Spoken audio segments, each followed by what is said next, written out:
Okay, it looks like I am on now. Just making sure everything works. Had a meeting and a couple of things happened, so I was not able to get on. And so I don't know how many people are going to be watching me live, but I'm just going to do it real fast. Just a couple things to get the U.S. into the war. I do have an additional reading assignment. And I will go from there.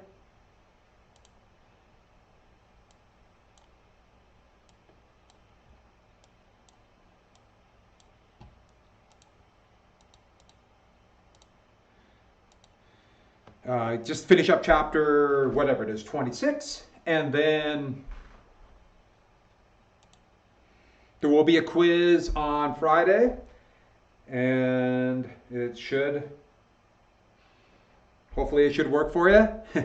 And I'm going to make a couple additional assignments about DBQs. And I'll talk more about that tomorrow, but I'm going to assign a little bit from the review books. Remember the red, white, and blue review book? It has a couple DBQs. I don't particularly like the question, but the big thing is I want to work on documents because we're going to do one on the issues behind dropping the atomic bomb. And just to review something about the DBQ. So you have 45 minutes to write it. As I understand it, you'll be able to write it or type it or write it in pen and then take a picture of it. I'll let you decide on that. And the big thing is you have to have these things. First off, you need some kind of context, background information, and that's in the opening paragraph. And that's the great thing about that review list. If the question is about the events leading up to the Civil War, you're going to have a lot of context information, a lot of things that happen that you must include in the first 2 or 3 sentences of your opening paragraph. You need that. That is a point. You need that. The second thing, a good thesis that answers the question. We're going to do a thesis tomorrow. We'll start working on more thesis statements as we get closer to the test. Next, you have to use, they're going to give you 5 documents. You have to use 4 of them. And 4 of them, you must, is this working? You must be able to show that on these 4 documents, you have to relate it to outside information, and then show how it will answer or address your thesis statement. So for 4 of them, that's a sentence, maybe 2, but I think 1 good sentence. Explain how this will relate to a particular fact that you know, outside information. And then for 2 of those 4 documents, you must use additional information. Remember, that's HAP. You must explain why the author or the cartoonist, whatever it might be, has that bias. Either things in the historical events going on at that time, the point of view, or the purpose of that. You must explain why they had that bias. And so that's the next thing, and that's 4 points. And then you must have outside information. You need a couple examples outside of the documents, so 1 per paragraph. We're looking at a 4-paragraph essay here of your outside information, something else you can add. And the whole thing is you must show how you can use documents to reinforce your thesis statement. And I'm going to go, I'm just setting up my monitor to make sure this is all working. And that's why that outline or that review packet will be such a big deal. I think it will be really crucial to help you a lot. Now, I should add that I know it's a lot of work, but I'm going to give you a lot of time to do it. I'm going to reward you immensely, and there'll be a lot of information with that. Okay, so let's get back, just quickly finish up what happened in the Soviet Union. And I believe I got right to that first turning point of the war, the Battle of Moscow. And also, Hitler, I believe we went through another one of his fatal mistakes. The only chance he had to take, where's my mouse? To take Moscow was right here in August. If he would have made 1 quick dash to Moscow, and politically would have been difficult for Hitler to win. One thing about authoritarian dictators, and even though Stalin claimed to be a communist, he was much closer to just a simple authoritarian, almost fascist leader. They got to win, win, win, win. And if he would have lost Moscow, that's a loss. And just like if Hitler would have been stopped at the Rhineland in 1936, that would have been a loss. Who knows politically what would have happened? But back to this. They turned south. And therefore, they attacked Moscow when winter hit, and that was the turning point battle. Germany could be stopped. Also talked about the horrific siege of Leningrad. And we're going now into 1942. Yes, the U.S. has entered the war, but we're not going to talk about that right here. So a couple things. First off, this is a very important moment here because as Germany expanded into, as you can see of this map, this is their farthest expanse, the area in tan that they controlled in Europe. It's a little misleading down North Africa. But these are the areas that Germany would conquer. And before the war began, remember the Nuremberg Laws and Kristallnacht, the whole goal of Germany was to force undesirables, and this term, Jews, out. By the way, the Jewish question, this is what they called, what about the Jewish question? This enemy within once you enter total war. And that's what the Einsatzgruppen was, to eliminate this potential enemy within. And remember, this should sound relatively familiar. The United States would say the same thing when it referred to it as the Indian question in the American West before reservations and total war on the bison. And so it should give us all a pause right there. But once they enter total war, the Jewish population and other undesirables, but let's stick with the Jewish population right now, they are going to be in Germany. They can't be forced out. They can't go through the battle lines.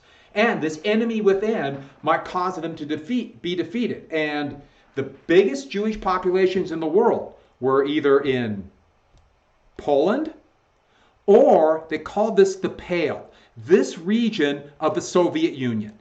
And now Germany has this massive enemy within. Remember, Lebensraum, they're going to use this land for various occupations, or for farming, and then the population that would be there would either be starved or moved out. We're not going to go through German policy right now. These are Jews in Warsaw in 1940. But ghettos. This is what they did first. Those Jews, the vast majority, because most were not murdered by the Einsatzgruppen, they were forcibly moved to walled areas of city. That bottom one, I first saw that, I thought, why is there a picture of the Berlin Wall? No, that is the walled city, hastily built wall in Warsaw, where Jews would be put into this, and these are Jews being forced into this walled city, where some would be slave laborers, but the big thing is not only to isolate them and separate them from the rest of the population, but also to slowly starve them to death. These were hell holes, and thousands would starve. Ghettos was a traditional name for where the kind of segregated areas where Jews would be forced to live in medieval Europe. So they took the same thing, and these cities right here, like Warsaw and Lutz, Krakow, these had ghettos, had a ghetto region. And out of these, the Germans would have slave labor camps. And these camps, not only would they be in the ghettos, but they would forcibly remove millions of people into over 1,000 concentration camps. Now, we think of concentration camps, you think of the massive camps like Dachau with the rows of the stables that they turned into quarters for people. But most of the concentration camps were relatively small camps where you'd have slave laborers living next to a factory. And Germans would deport millions of slave laborers from not only Eastern Europe, Poland, the Soviet Union, etc., but also France. And they would be brought to Germany to operate as slave laborers. Here is a young boy working a lathe, And these concentration camps were massive slave labor camps. And they would be free slave labor for German companies who made a boatload of money off of this. Remember the one thing about fascism, it is that the wealthy people, the wealthy corporations, they ceded to they allowed Hitler because they thought they could get rich off of it. And I told you this once before when I was talking way back when about slavery. And slavery, one of the things about why slavery in the United States was not good for factories are because slaves They fight back and they commit sabotage. Well, these millions of slave laborers did the same thing. They would purposely sabotage equipment, risking being tortured to death, but a way to fight back. And part of the reason German tanks and planes were so unreliable in World War II was not just because they're a little bit over-engineered and a little bit too complex, but the big thing was that these slave laborers didn't or took out parts. One of the big things is the ball bearings, which are necessary for wheels to turn. They wouldn't put the ball bearings in, and there's no way to tell. And they fought back. But these slave labor camps, a massive archipelago of slave labor camps. And after the war, there would be millions of refugees. They called them displaced persons, or DPs. And they would still be without a home, especially once the Cold War began, well into the late 1950s. And so this is one of the most famous, this is a picture I actually took, but this is Auschwitz. And Auschwitz is actually an archipelago of 4 concentration camps and a few other little camps. This is the main one, and it was an old Polish army base, and it was a concentration camp for political prisoners, but this became a slave labor complex around Krakow. And some of the concentration camp victims, this work makes you free, fits in with the slave labor camps. They put the same thing on the death camps. But you see this letter B right here, Arbeit, which means works, mocked, free. Right here, you notice the B is upside down. They purposely did this as a way to fight back because the concentration camps, the prisoners, those victims, that was a way they could fight back. And so, now that was a hot day. But that's a famous sign, but that's not the death camp. Auschwitz, actually Birkenau, which we'll get to in just a second, but this was a concentration camp, and yes, thousands would die there or be tortured to death.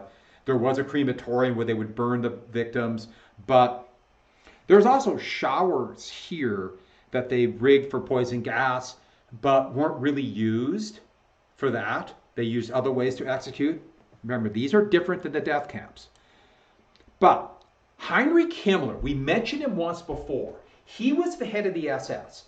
And as the SS gained more and more political power, they were the ones who ran the concentration camps. Their soldiers became, they created a combat arm of the SS called the Waffen-SS. And he gained more power because he would basically do Hitler's bidding. He was politically reliable. A horrific toady of a man. But a couple things about this. The Einsatzgruppen was still massacring thousands of people with firing squads, and they tried other methods too. These are victims about to be shot. Most are Jews, but they're also anybody who might be undesirable. Remember I told you, teachers, political leaders, people they could see as threat to their rule. And they also imprisoned thousands of others. And Himmler would make these visits through there. And a couple of things that happened. First off, he would go through and look through these camps. These are people outside of a ghetto in Poland. And these are Russian POWs. And he would inspect them. He'd look for people like if they had blue eyes. The idea was maybe they're partially Aryan or something. But he also knew that these horrific executions were hard on the morale of his soldiers. And they were looking for a different way to do this. And he saw one of the executions and was sickened by the blood. I know, this horrible man, but he wanted to find a more efficient way to deal with this as a measure of total war. And going into 42, after the Battle of Moscow, and the realization they're not going to win a quick victory, but their best chance is a horrible war of attrition, this would lead to what they would call the final solution of the Jewish question.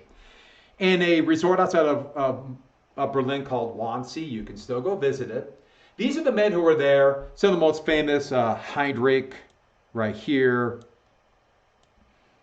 Adolf Eichmann, a few others. These, mostly SS men and a few civilians, they met to discuss a way that Hitler would like. Hitler was outside of this. Hitler was getting himself involved in like the minutia of like regiments on the battlefield. He he just more wanted to know that this problem's being solved and it would be rewarded. They would be rewarded with political gain if they took care of it. And so what they decided was they needed an organized, industrial, systematic slaughter of all those people considered to be undesirables. And so the population that was most affected by this would be the Jewish population in areas that they had conquered. But also would include other groups they saw as undesirables or people they did not think were reliable. So political prisoners like known communists or socialists or anarchists, gypsies, also called the Roma people, Jehovah's Witnesses were on this list, and a few others. But the majority were Jews. And this became the number one priority, to eliminate these undesirables. The idea being, not only once we got these undesirables gone, we could win the war, but also, this is a way for political power. All of these men here gained power and wealth by being involved in this process. And they would set up a system connected by the rail network of death camps. And these would have the number one priority of moving people, millions of people by rail, to death camps to be slaughtered, with a greater priority than ammunition and supplies to the front. This should give you an idea how insane this system was. They're in the middle of total war, and the number one priority was to torture and murder people. And so the death camps, as I mentioned before, I think I did, but they were all in Poland. Remember, the vast majority of Jews, well, there was a tiny population of Jews in Germany anyways, and half had fled. And these were Jews taken from areas that the German army had conquered. So Poland, parts of the Soviet Union, but eventually other places. Denmark resisted quite effectively. France was involved in other places. They would round people up and take them to these death camps. Auschwitz and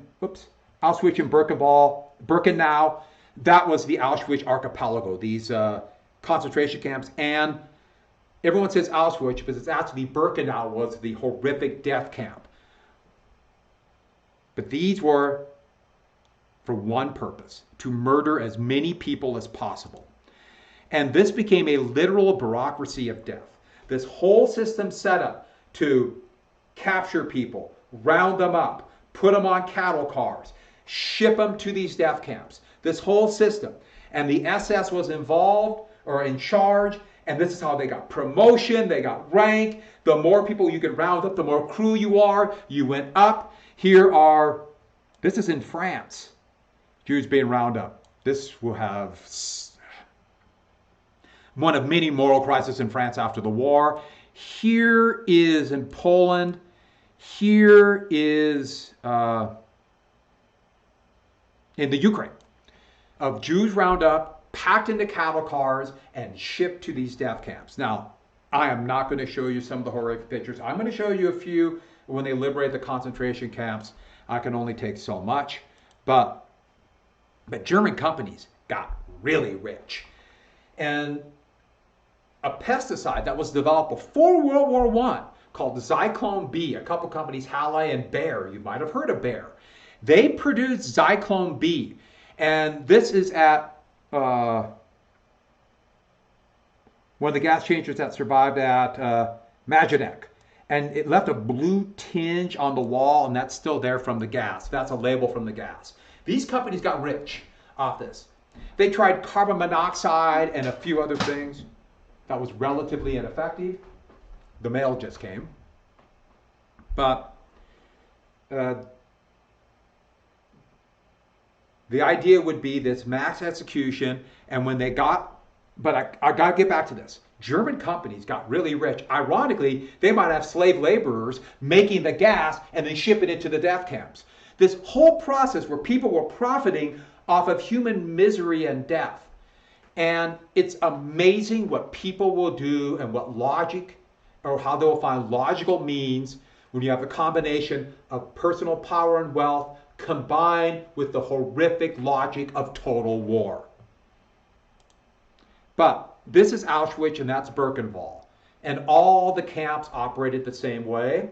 The trains would arrive, they would be sorted, and you see this line There would be Jews who would be the camp. They would work the camp, almost all younger men and some younger women, but they're the ones who they live there.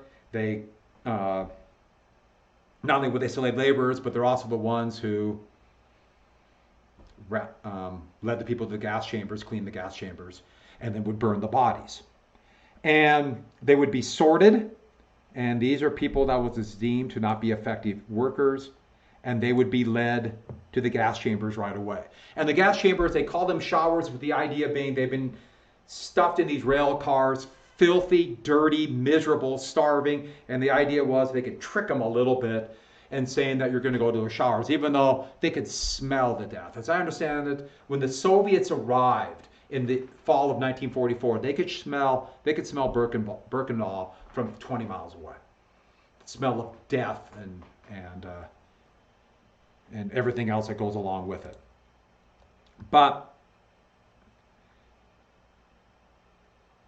this is, I got in the wrong order here.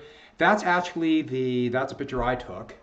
I'm standing behind this, but that is what the showers look like at the concentration camp, even though they don't really use them for that purpose. But it must think about this shower like that at a much bigger scale in Birkenau. And these are the crematoria at the concentration camp. This is actually a Russian picture. Bodies were taken out, immediately burned, and the ashes scattered. And these, eventually in the 1960s, this will be called the Holocaust. And that's a term from the 60s. In the weird, awful time after the war, people tried to forget this, and it kind of went to this, well, it didn't happen, or we had our own problems. But then in the 1960s, partially because of very effective propaganda by Israel, and justified propaganda in many ways, they started calling this the Holocaust. And over 10 million people would be killed, 6 million Jews. In the death camp, between 4.1 and 4.8 million killed. The Germans took meticulous records, so we know it was over 4.1 million. But that the reason why it gets a little bit, why I have the two different numbers, when the Soviets were coming that fall into the winter of 44 or 45, they marched the survivors to Germany to be slave laborers, and they called it the Death March. And in that process, their record keeping went awry. And so then we don't know. At least this number were killed, or close to this number were killed by gas in some way. But these are two pictures I took. These are what the barracks look like inside. This is in one of the barracks at, most of them are gone now, but one of the barracks at Birkenau. And here's the gas chamber at Birkenau. With the Soviets just a few miles away, the SS guards there blew up the gas chambers and the crematorium to try to disguise what was going on there. And the Soviets, they captured other camps intact, but they tried to disguise what they were doing and hide it. So that is the ruins of it, and that's at Auschwitz right there. And this is the picture looking back at, that's one of the more famous shots right here. This is the tower, the guard tower, but also the station coming into Auschwitz and the rail. So I was standing right here looking back at this. And this is standing in this, looking back at the camp. So I'm up here looking, and that's when I took this picture. These are the chimneys of the barracks. So most of the barracks have collapsed, but the chimneys still exist. And this was kind of a surreal moment. See all these young people right here in white? These were junior high age, and almost all of them were from Israel. Israel will pay for people to go tour these camps, and an idea of Israeli history. And so these were junior high students from Israel. And they all had t-shirts, white t-shirts that talked about their tour, and they just happened to be there at the same time we were there. And it was really, I was not ready for that. This was already hard to do, hard to go to. And then to see them there made this even more stark. This is the monument at there, and another picture I took. And the monument near where the gas chamber is, and the poles put that up. in the 1960s. And so that was the final solution. And we will come back to this. But I just want to cover this and then come back and think about this for a second. Germany is literally fighting a war for its very existence. And yet they put all of these resources for mass murder. It defies logic in so many ways.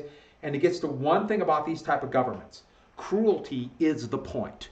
Evil is the point. It was more important to murder people than to win the war. And so with that, we got to go to part B.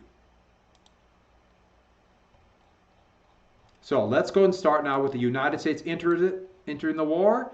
And so the headline for this is a little bit different. I go 40 to 43, because yes, we've covered 41 to 42, or up to 41, but also now the United States entered. By the way, those are dive bombers, U.S. Dauntless dive bombers, Navy dive bombers, about ready to attack Japanese ships at the Battle of Midway. One of the most famous pictures of World War II. And it's a pretty amazing picture. By the way, when the war began, there was a red dot in the middle of this. So you had blue, white, and red. So red, white, and blue, the American colors. I think you can see why they got rid of the red dot. It looked a lot like the red sun on the Japanese planes. But let's get to this in really quick. So what about the United States while this is going on? The U.S., while the war was going on, they stayed out. And the United States stayed out. I'll explain these cartoons in just a second. First off, remember the neutrality laws. So the U.S. was going to stay out. Remember that about the banks getting the U.S. into World War I. And a lot of Americans were like, we're not going to allow the banks to get rich again and these companies get rich while young men go die. And there's an element of truth there.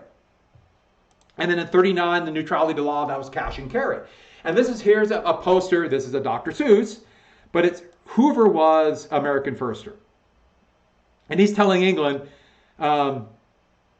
you can get your money if you can find the money, or if you can get your war materials if you can get the money. We're not going to help you unless you have money. And here's England being destroyed. But after Britain was alone and France fell, FDR, absolutely terrified that Britain might lose, he was secretly trying everything he could to get the United States more involved, because he saw Hitler as an existential threat, not just to the security of the United States, but to Western civilization. And so by executive order, because Congress would not have approved, the United States gave 50 old, they're called four stackers, old World War I era destroyers, which were important to combat German U-boats, gave 50 of them to Britain, because Britain was nearly out of money. Cash and carry meant the U.S. wanted gold.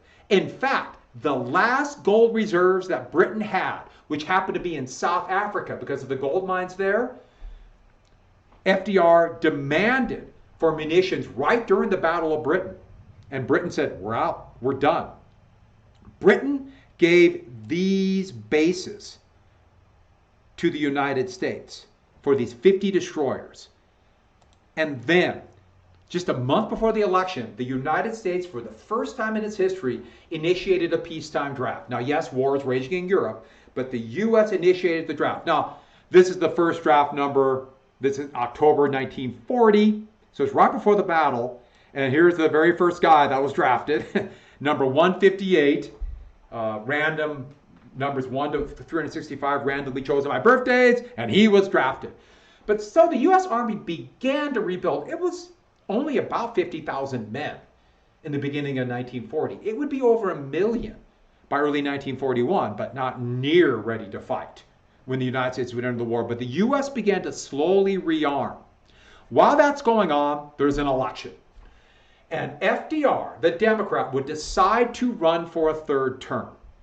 And with the economy being better, in a way it helped him, because look what I did, it got us out of the Depression.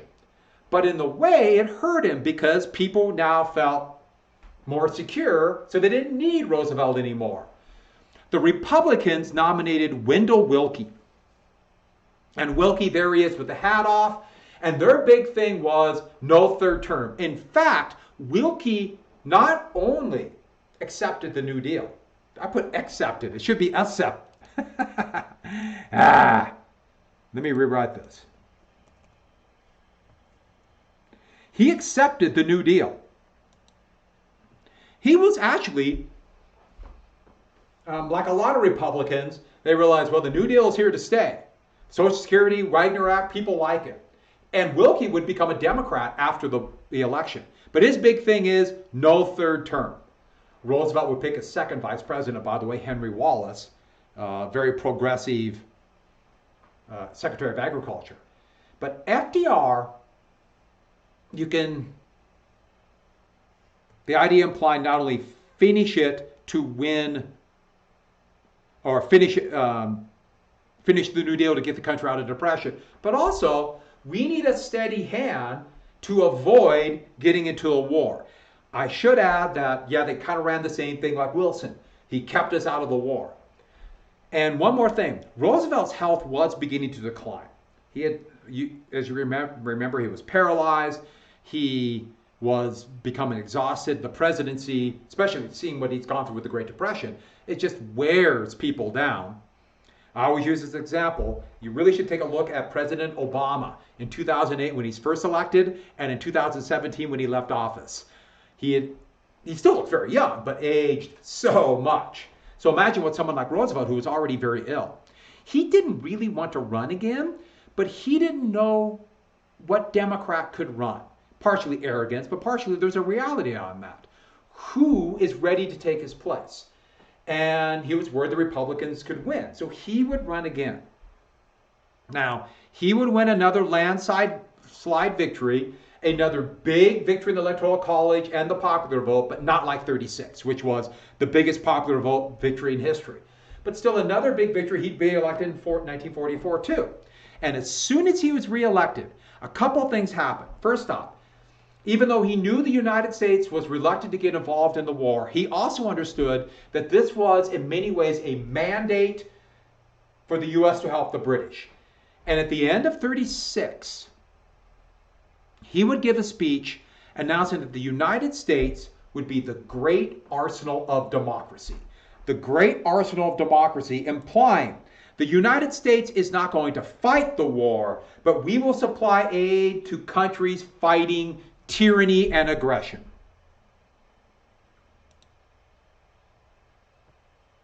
That all of us who are officers of your government will devote our much shall be sent abroad, and how much shall remain at home must be made on the basis of our overall military necessities.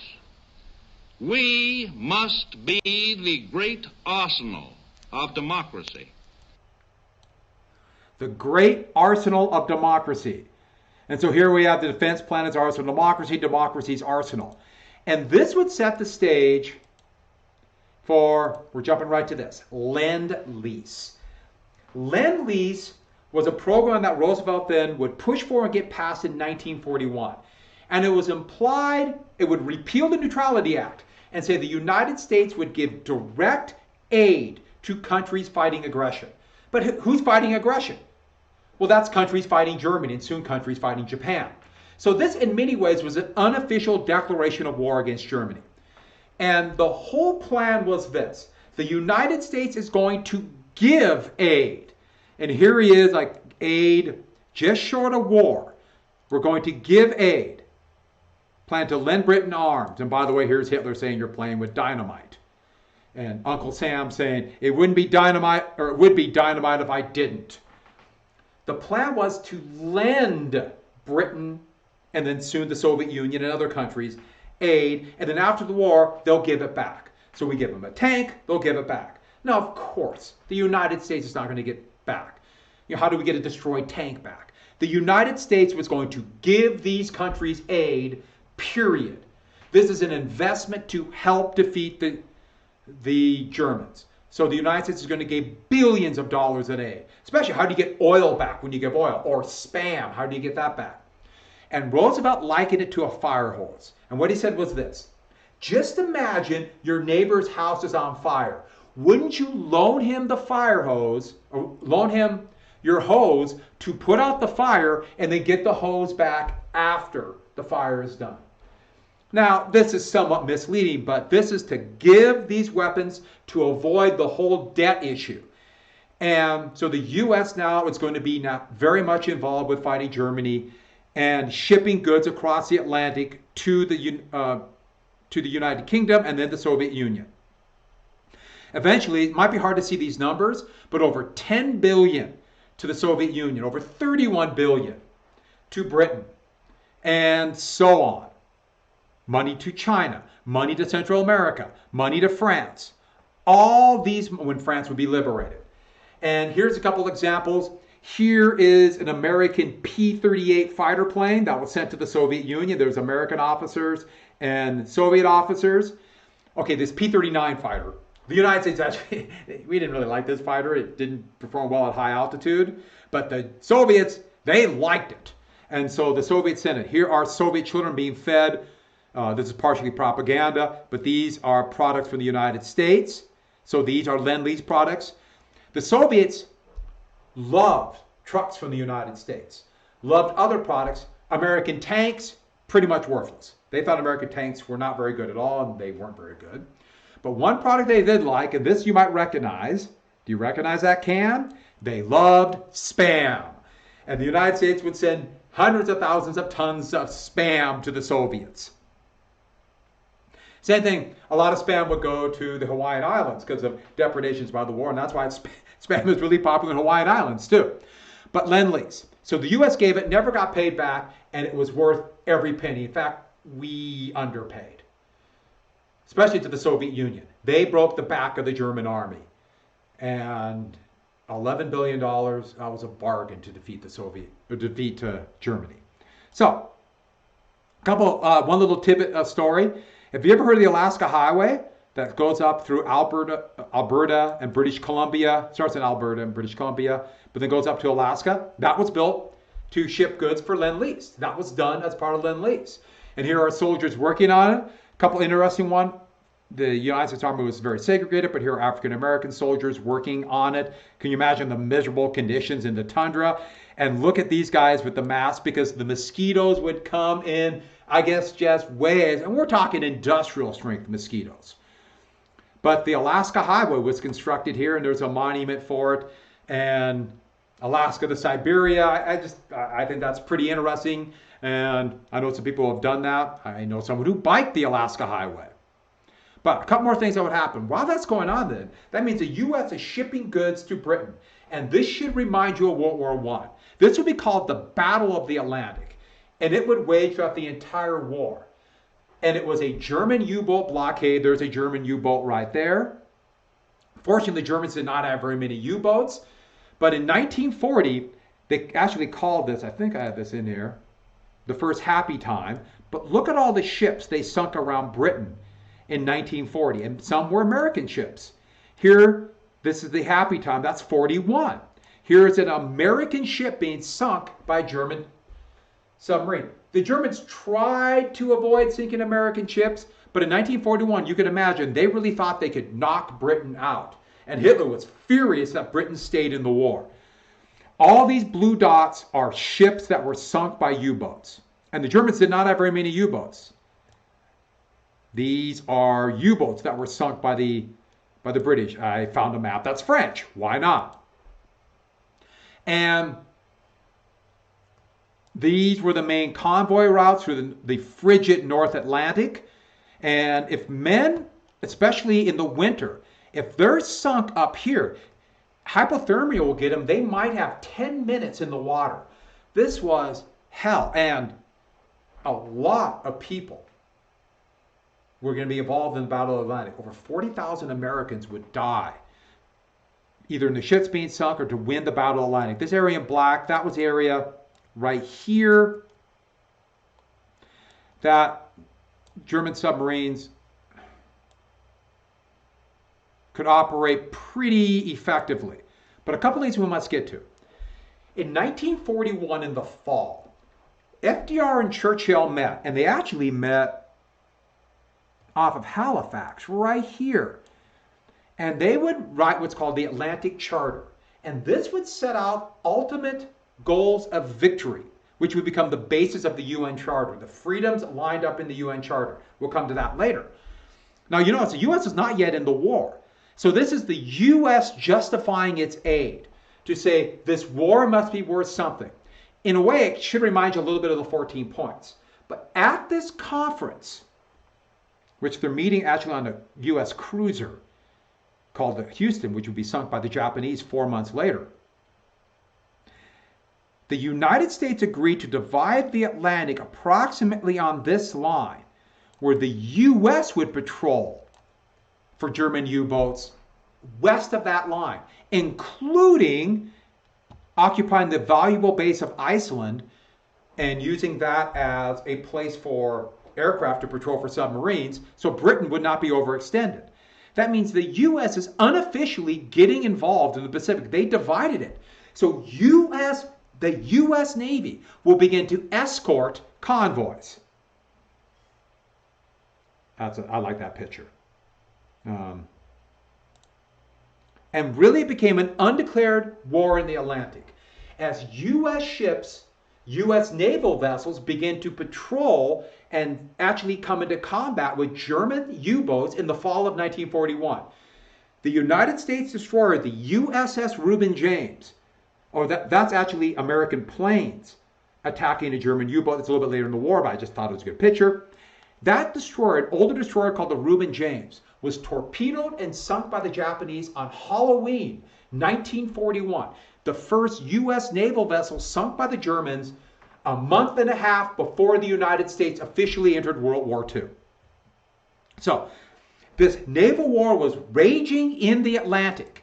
And at the same time, what of Japan? Let's get to the Pacific. Japan had been modernizing since the 1860s.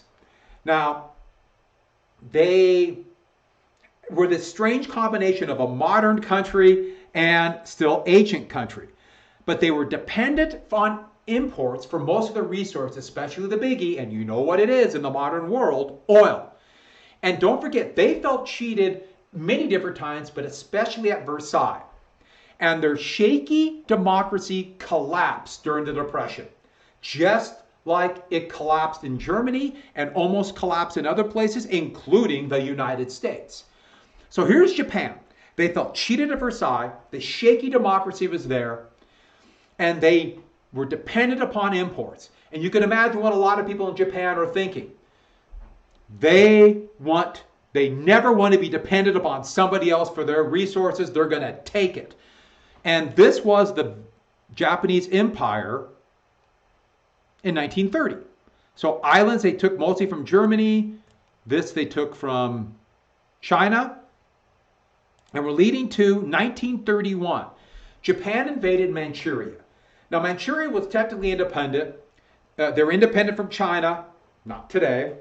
And China was going through their own civil war. And the army, based in Korea, but also occupying part of the southern part of Manchuria, just did it on their own. They just invaded. Here is a cartoon of China or Japan cutting away Manchuria. Here are Japanese soldiers entering Harbin. And here is Japan just blowing away the League of Nations pacts. The League does nothing. They said, you can't do that, but what could they do? They weren't going to do collective punishment. This would be in the back of Mussolini's mind, let's say in 36 or 35, 36 when he invaded Ethiopia, and Hitler for Austria. So Japan created a puppet state, and they called it Manchukuo. And in fact, they would put the last emperor of China, who was deposed 20 years earlier, and make him the king of Manchukuo. He was just a puppet for resources. And with that, since the army did it on their own, Japan became fully militarized. The army essentially took over the government, and that's a military parade through Tokyo. And the emperor, Hirohito, approved. He didn't come out and say, I want this. But he made it very clear that He wanted the Japanese army to do this. He distrusted the democracy and approved of what Japan would do. He approved of it. So Hirohito was behind this, even though he in many ways had no real power except as an important figurehead. Decisions were made outside of him, even though if he made his displeasure known, it could have great impact. He didn't. So the military took over. And they would eventually develop what they would call the Greater East Asia Co-Prosperity Sphere. And I know, I'm sorry, but this was the Japanese Army's plan to become self-sufficient. They would take over regions of Asia that had vast amount of resources. And that included European, and I should have added this, American empires. So they're talking about, for example, Dutch, British, French Empire here, American here, but also, remember the open door in China done after the Boxer Rebellion? All the countries, all the great powers, United States, Japan, Britain, France, all the great powers agreed to all equally exploit China. Well, Japan is saying it's unfair that Europeans do this. Asians should exploit other Asians. Okay, they presented it as Asians liberating other Asians, but let's be clear. Japan said we should exploit this, and they're just going to go around the open door. And with China being involved in the Civil War, this was their plan. And they would basically get the regions for resources and then take other islands as a protection for the new Japanese empire. And don't forget, the Americans came that way too. But one other thing we have to get, the concept called Bushido. Bushido is the code of the samurai. And this goes back 1,000 years, but when the samurai basically ran Japan when it was relatively isolated before Commodore Perry, remember back in 1853, opened up China. The whole goal of the samurai was to never bring dishonor to yourself or your empire. And so this whole set of codes and ethics of the samurai, well, this would be bastardized in the 20th century, especially when the army took over, to try to use this to control the Japanese public. And what this meant was complete loyalty to the emperor. Now, the emperor is a figurehead, but since the emperor approved of the army, that means complete loyalty to the army. And surrender, giving up in any way, that is the greatest dishonor. The most horrific way to lose face is to surrender. That's part of the reason why the Japanese treated prisoners that they would capture, Chinese, Australian, British, American, Filipino, with horrific brutality. Because those who surrender do not deserve to be treated well because they have brought dishonor to themselves. And so this was a way to push into people complete loyalty. And one thing important to understand, just imagine you're in school. They would be pushing this from day one. From day one. Little kids would learn loyalty to the emperor. Do what the emperor says. But since the emperor doesn't talk, that means the army. That's how you indoctrinate people. So with Bushido, in 1937, taking advantage of the Civil War in China, the Japanese engineered an incident on the Marco Polo Bridge in Beijing, the capital of China. They claimed that Chinese soldiers fired on Japanese soldiers who were protecting the Japanese interests. And that would trigger a horrific, brutal war, where Japan would conquer most of the northern regions of China, the main population centers around Shanghai and Nanjing, and places like Guangzhou, Amoy, Wenzhou, places like that. So, the assumption was by the Japanese that China would just roll over and quit. No, the Chinese were outmatched on the battlefield and they were defeated, but they did not surrender. They did not surrender. And eventually a couple million Japanese soldiers would be committed to China all through the war. So While Japan is fighting a war to the finish against the United States, some of their best forces will be in China for the entire war. And the capital of China then, even though they're in the middle of the Civil War, their nationalist government, we'll get to that later, was Nanjing. And after a brutal fight, when the Chinese took, or when Japan took Nanjing, not only did they carpet bomb and bomb after the Chinese surrendered, but the Japanese army gave their soldiers 3 days to do whatever they wanted. And this will come down in history as either the Nanjing Massacre or the Rape of Nanjing, where they murdered hundreds of thousands of Japanese civilians as Chinese civilians. Here is a Chinese baby that's after bombing, horribly burned. Just a nightmare. And there are so many horrific pictures. I wasn't going to show you some of Japanese beheading Chinese prisoners, and there's some, horrific pictures using babies for bayonet practice. Here are Chinese prisoners being rounded up to be shot or bayoneted. Here it's going through all the bodies.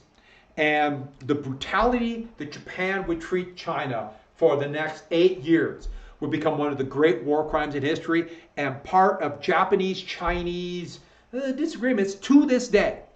So, with that, with China being taken, but China did not quit. And so they're stuck in this quagmire. Now, this would have been the time for Japan to realize, this isn't working. We're not doing well, and figure out some way out of this. By the way, US and Britain, their big argument about China was not that they invaded China, was that they violated the open door. The battles in the Pacific were one giant war of empire. So, a couple things in right here. So, here's 1940, Japan. In 1940 and 41, they occupied French Indochina. So in 40, they occupied the northern part. In 41, they occupied the southern part. France had been defeated. And even though these colonies were technically under now Vichy control, Japan just took them. Now, French Indochina is a massive colony that includes today Vietnam, Cambodia, and Laos. And so Japan is involved in this terrible war in China that's not going well. And instead of pulling back, they expand more. Remember the boom-bust cycle when there's overproduction and prices dropping, people realize, oh, we've gone too far? But what does everyone do? They produce more and roll the dice. It's like that with empires. You see this with so many different times in history. Well, the United States, is terrified, with Britain alone. And the growing threat of Japan in the Pacific, Roosevelt is thinking somewhat correctly, we have Germany here. Germany is the real threat, but Japan might get the U.S. drawn in this, and Germany could use that as a way to have pretty much a free hand across Europe. So that's when the U.S. began a series of embargoes. They embargoed a number of things, but the one we care about was an oil embargo. It started out at first with airplane fuel, but eventually all oil. And basically the U.S. said, you have to give up French Indochina and China. Give it up, and we'll start trading oil. So give it up. This is the oil embargo. Japan got over 90% of their oil from the United States. And a modern country, especially in the 1940s, cannot exist without oil. Now, it was never meant to be a full embargo. Japanese could apply for oil to be used for civilian or other measures. But Under Secretary of State for the Pacific, Dean Acheson, who would become one of the Cold Warriors and Harry Truman's Secretary of State after the war, he was in charge of getting those applications, and he turned them all down. He turned everyone down. And so this wasn't supposed to be a full embargo, became a full embargo. In fact, when Roosevelt himself and Secretary of State Cordell Hull heard about this in September of 1941, and they're like, oh no, we pushed Japan into a corner. But it was too late, because if they all of a sudden start shipping oil, then the U.S. looks weak. So the U.S. now is committed to this full embargo, and the plan was never to push Japan that much into a corner. But to the Japanese, by the end of the summer of 1941, this was an act of war because they only had 6 months of oil reserves left. And then it will become a catastrophe for Japan. So they're looking at it as, do we give this up or not? But remember Bushido. If they give up the French Indochina and they give up what they took in China, this will make them look like they're weak, ineffectual, and where am I at here? They can't lose face. The army that runs the government refuses. So what do? They come up with a plan. The Dutch East Indies, Netherlands, had this colony, which is today Indonesia, down here. And there was a significant oil supply there. The Netherlands had been conquered by Germany, and even though they had a government in exile in London, they had very weak forces. So Japan thought we could easily brush away the Dutch and get all the oil we want. The oil was so pure out of the ground in parts of Borneo, Balikpapan, that they could literally pump it out of the ground and put it in the turbines of ships and it would work. Smoke a lot, dirty, but still, it only needed relatively minor refining. This is what we call sweet crude. Pure sweet crude. That's refinery.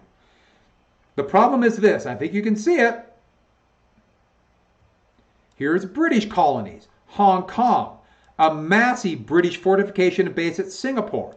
British colony here, and the American colony of the Philippines. Right there. For Japan to get there, they had to go past British and American colonies. And they did not want their tankers to be interdicted sometime in the past by American units or British units in the future. And so they decided, we got to take the Philippines. We got to knock them out. But that's a U.S. colony. Remember, this is all about colonies. Well, that means they got to knock out the United States Navy and the Royal Navy.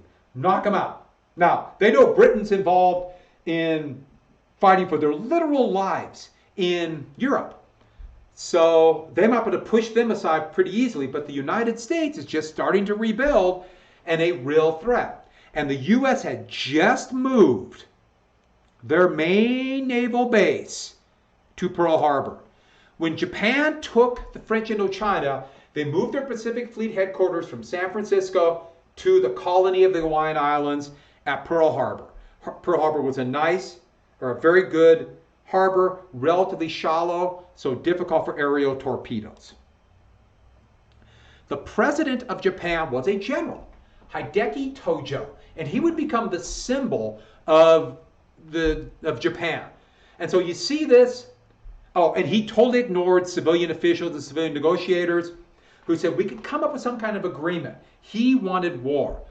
And he would be the symbol of propaganda. And this horrifically racist caricature of Japanese, and I've showed you these before.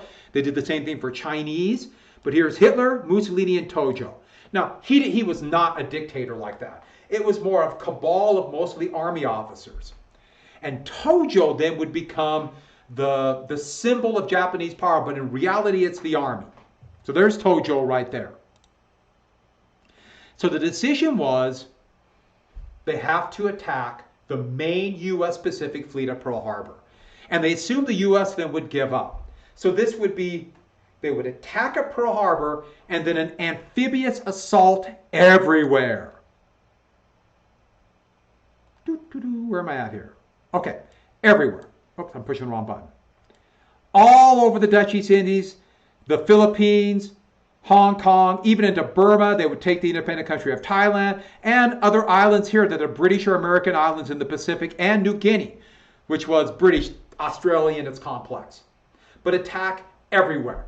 A huge attack. And the commander of this attack would be the commander, the highest ranking admiral in the Japanese fleet, Isoroku Yamamoto. And the Navy was reluctant, but they finally accepted it. And their plan was to do a surprise raid on Pearl Harbor. But it would not be technically a sneak attack, because they would issue an ultimatum, in essence, was close to a declaration of war, 30 minutes So they issued in Washington, D.C. 30 minutes before the first Japanese planes attacked at Pearl Harbor. And this is a VAL, with the U.S. code name VAL, because I had trouble with the Japanese words. That was a torpedo bomber. And that would fly very low, and they would drop a torpedo that would go about it'd sink about maybe 50 feet down and then come back up and ride about 4 or 5 feet under the water. You could see it like a wake. And there was a propeller in the back, and it would be propelled by CO2. Submarines shoot these too. And these planes would launch these coming really low, and this would hit ships under the waterline. Now, Pearl Harbor, the Americans thought was too shallow, and they thought the torpedoes would stick in the mud. But the British had attacked an Italian base at Taranto in Italy in 1940 and sank or damaged a couple Italian battleships. And to the Japanese, it's like, it can work. And they also put like flat plywood in the back of the torpedo so it wouldn't sink as far. And that was their plan. And they started training this. In fact, they had been training to attack Pearl Harbor since the fall of 1940 because the Navy knew it would happen. And the thought was, knock the American fleet out and they would quit. And on that note, I am quitting. So I want to get to this. Now the U.S. is about ready to enter the war. I'll do Pearl Harbor and the U.S. entered the war tomorrow. And,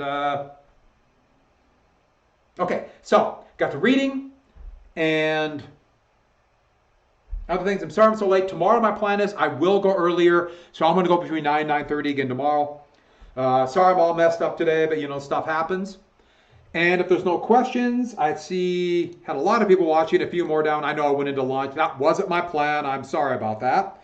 But I'm going to stop now.